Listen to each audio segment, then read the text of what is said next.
نقشے قدم نبی کے ہے جنت کے راستے اللہ سے ملاتے ہیں سنت کے راستے الگ محمد صلی اللہ الگ محمد صلی اللہ الگ محمد صلی اللہ۔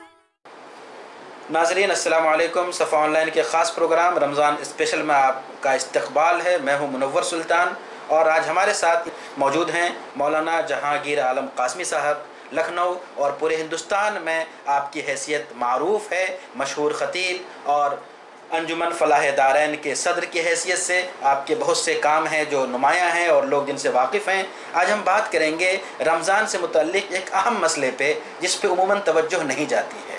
وہ مسئلہ یہ ہے، موضوع یہ ہے کہ سحری کے لیے جگانا ایک اچھی چیز ہے، کرنا چاہیے، لیکن جگانے کے لیے جو طریقہ کار ہمارے معاشرے میں رائج ہو چکا ہے، میں سمجھتا ہوں کہ اس میں بہت زیادہ مبالغہ ہو رہا ہے۔ میں بات کر رہا ہوں آج رمضان میں سحری کے لیے مائک کے استعمال کی۔ شہروں میں بھی یہ صورتحال ہے اور دیہاتوں میں خاص طور پہ یہ صورتحال ہے کہ سحری سے بہت پہلے سے مسجد کی مائک سے نعتیں شروع ہو جاتی ہیں۔ ہر 10 منٹ پہ 15 منٹ پہ وقت بتایا جاتا ہے۔ شاید کسی زمانے میں اس کی افادیت رہی ہو، لیکن آج ہر گھر میں کئی موبائل، کئی الارم اور جگانے کی ساری سہولیات موجود ہیں، لیکن آج بھی یہی طریقہ اختیار کیا جاتا ہے۔ حالانکہ اس کا دوسرا پہلو یہ ہے کہ بہت سے لوگ ہیں جو ہمارے سماج میں بیمار ہوتے ہیں، ضعیف ہوتے ہیں، روزہ نہیں رکھتے ہیں، ہمارے برادران وطن ہوتے ہیں، اور 4 بجے 3:30 بجے اگر مسلسل مائک سے اس طرح کا اعلان ہو تو ظاہر سی بات ہے ان کو کتنی تکلیف پہنچتی ہوگی۔ تو آج ہم اسی بارے میں بات کریں گے مولانا سے کہ یہ طریقہ کار صحیح ہے یا غلط ہے، اس کو ترمیم کرنے کی ضرورت ہے یا نہیں۔ مولانا، جو صورتحال ہے مائک کے غلط استعمال کی، ابھی تو کچھ دنوں پہلے بھی مائک کا ایشو آیا تھا، اذان کے لیے آیا تھا، اور یہ جو سحری میں اٹھانے کا ہے، اس میں کیا جو صورتحال ہے عملی طور پہ نہیں لگتا ہے کہ اس میں زیادتی ہو رہی ہے، مبالغہ ہو رہا ہے، اس میں مسلمانوں کو کنٹرول کرنا چاہیے، روکنا چاہیے؟ بسم اللہ الرحمن الرحیم۔ ناظرین، ہمارے محترم مولانا منور سلطان ندوی صاحب نے بڑا حسین سوال اٹھایا ہے۔ اس وقت کے جو ملکی حالات ہیں اور اسلامی شریعت ہے، ان دونوں میں بڑا ٹکراؤ پیدا ہو رہا ہے۔ رسول محترم صلی اللہ علیہ وسلم کی تعلیمات کی روشنی میں اور فقہ اسلامی کی روشنی میں ہمیں یہ ہدایت دی گئی ہے کہ اگر کوئی شخص سو رہا ہو تو اس کے قریب میں زور سے قرآن کریم کی تلاوت نہ کی جائے کہ جس سے اس کے نیند کو نقصان پہنچے، اس آدمی کی نیند خراب ہو جائے، آنکھ کھل جائے۔ یہ اذیت ہے، ایذا ہے، ایذا مسلم حرام ہے۔ جب قرآن پڑھنے کی اجازت نہیں ہے بالجہر زور سے، تو رات کے تہائی حصے میں مائک لگا کر آواز دینے کی جو طریقہ رائج کیا گیا ہے، یہ انتہائی احمقانہ، جاہلانہ، بلکہ شریعت کے قانون سے سراسر بغاوت ہے۔ جب قرآن زور سے پڑھنے کی اجازت نہیں کہ اگر کوئی شخص سو رہا ہو تو تمہاری آواز سے اس کی نیند خراب ہوگی، نقصان پہنچے گا اس کو، لہذا زور سے قرآن نہ پڑھو، آہستہ پڑھو۔ آج کل کے ترقی یافتہ دور کے اندر بڑی آسانی اللہ رب العالمین نے دے دی ہیں۔ ہر گھر کے اندر ٹائم پیس گھڑیاں ہیں، موبائل کا استعمال ہے، موبائل میں ساری آسانیاں ہیں۔ ایک گھر میں 8 10 موبائل ہیں۔ اب تو مائک کی قطن ضرورت نہیں۔ ہر آدمی، کسی کو کہیں جانا ہے تو اپنا ٹائم سیٹ کر لیتا ہے، اتنے بجے الارم بجا، فوراً اٹھے، تیار ہو گیا، اپنا نکل گئے کام سے۔ تو آخر اللہ رب العالمین کے کام کے لیے، سحری کے لیے، وہ اپنے موبائل کا صحیح استعمال کیوں نہیں کرتے؟ جہاں مائک کا استعمال ہے تو ظاہر بات ہے کہ اسلام کی قطن اس کی اجازت نہیں ہے کہ آپ مسلمانوں کو، غیر مسلموں کو، اپنا برادران وطن کو، کسی کو اپنی آواز کے ذریعے سے اذیت پہنچائیں۔ یہ ایذا مسلم بھی حرام ہے، اللہ کی مخلوق کو نقصان پہنچانا ہے۔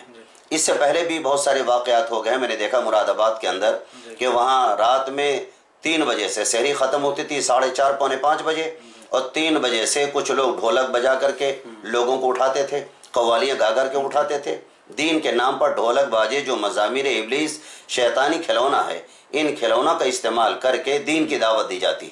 آج لکھنؤ میں بھی یہ ہوتا ہے کہ کچھ لوگ ہر علاقے میں کچھ 2-3 لوگ ہوتے ہیں، ڈھولک بجاتے ہیں، ہارمونیم بجاتے ہیں، اور وہ قوالی اور اسلامی قوالی کا نام دے کر کے لوگوں کو بیدار کرتے ہیں، اور عید کے روز آ کر پھر وہ نذرانہ وصول کرتے ہیں۔ یہ انتہائی احمقانہ کام ہے، شریعت کا اس سے کوئی تعلق نہیں۔ رہی بات مائک کے ذریعے سے، بہت سارے نادان جاہل لوگ 1.5 گھنٹے تک نعت پڑھ رہے ہیں، صلاۃ و سلام پڑھ رہے ہیں، زور زور سے چیخ رہے ہیں، روزے دارو وقت ہو گیا ہے، سحری کھا لو، اتنے منٹ باقی ہیں۔ حالانکہ اس کی اب کوئی ضرورت نہیں، ترقی یافتہ دور نے ہمیں بڑی آسانیاں فراہم کر دی ہیں۔ یہ برادران وطن کے لیے بھی تکلیف دہ ہے، اہل ایمان کے لیے بھی تکلیف دہ ہے۔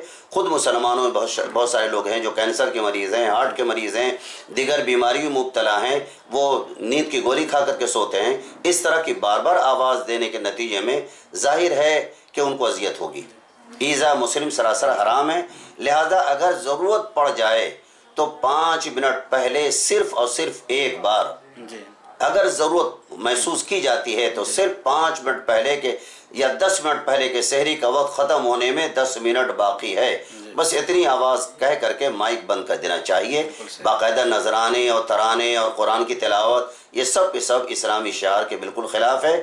اللہ اس کے رسول صلی اللہ علیہ وسلم کی ممانعت ہے کہ یہ طریقہ نے اختیار کیا جس سے دوسروں کو اذیت پہنچے۔ لہذا اہل ایمان کو، مسلمانوں کو، خاص کر مسجد کے ذمہ داروں کو، متولیوں کو اور جتنے بھی اذان دینے والے مؤذنین ہیں اس سے گریز کرنا چاہیے اور انسانوں کے لیے خیر کا ذریعہ بنے، شر کا ذریعہ نہ بنے۔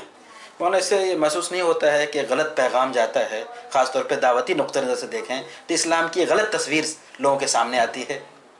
ظاہر ہے کہ مسجد کے جو ذمہ دار ہوتے ہیں زیادہ تر جاہل ہوتے ہیں۔ مسجد کے مؤذنین وہ ہوتے ہیں کہ جو برسا برس تک پوری زندگی اذان کہتے ہیں مگر اذان کا مفہوم نہیں سمجھتے ہیں، سورہ فاتحہ کا مفہوم نہیں سمجھتے ہیں، تو ان سے کیا توقع کی جا سکتی ہے؟ لہذا یہ ہم علماء کی ذمہ داری ہے کہ عوامی بیداری پیدا کریں، عوام کے اندر اعتماد بحال کریں، اور کم سے کم یہ ہے کہ جو یہ غیر شریفانہ غیر اسلامی طریقہ رائج ہو گیا ہے، عوام کو مائک کے ذریعے سے، لاؤڈ اسپیکر کے ذریعے سے پورے شہر میں سینکڑوں مسجدیں، ہر مسجد سے یہی اعلان ہو رہا ہے، تو ہم اندازہ کریں کہ اللہ کے بندوں کے لیے کتنی اذیتناک بات ہوگی۔ بھائی آپ کا دین ہے نا، لیکن جو لوگ اس دین کو نہیں مانتے آپ ان کو کیوں اذیت پہنچا رہے ہیں آواز دے کر کے؟ لہٰذا مسجد کے جتنے ذمہ دار ہیں ان سب کی ذمہ داری ہے کہ اس کے اوپر پابندی لگائی جائے، ورنہ ایسا نہ ہو کہ اگر ہم نے احتیاط نہ کیا تو پھر کورٹ کی طرف سے کوئی آدیش آ جائے اور پھر ہمیں کف افسوس ملنا پڑے۔ اس لیے ہمیں احتیاط کا رویہ اختیار کرنا چاہیے اور مائک کا استعمال بقدر بضرورت، مجبوری کے تحت، بس ایک بار کہ سحر کا وقت ختم ہونے میں 10 منٹ باقی ہیں، بس اتنا کیا کہ بات ختم کرتے ہیں۔ ٹھیک، بہت شکریہ، جزاک اللہ۔ ناظرین، ابھی آپ نے سنا کہ ہمارے طرز عمل سے کتنے نقصانات ہو رہے ہیں، ہم تھوڑے سے فائدے کے لیے کتنا نقصان اٹھا رہے ہیں۔ جہاں یہ طریقہ غلط ہے، افسوسناک ہے، وہیں دوسروں کے لیے تکلیف کا باعث ہے، خود مسلمانوں کے لیے تکلیف کا باعث ہے۔ اس لیے ہمیں اس طرز عمل سے بچنا چاہیے اور جہاں تک ہو سکے ہمیں یہ آواز دور تک پہنچانی چاہیے۔ بہت بہت شکریہ، جزاک اللہ۔ نقش قدم نبی کے ہے جنت کے راستے، اللہ سے ملاتے ہیں سنت کے راستے۔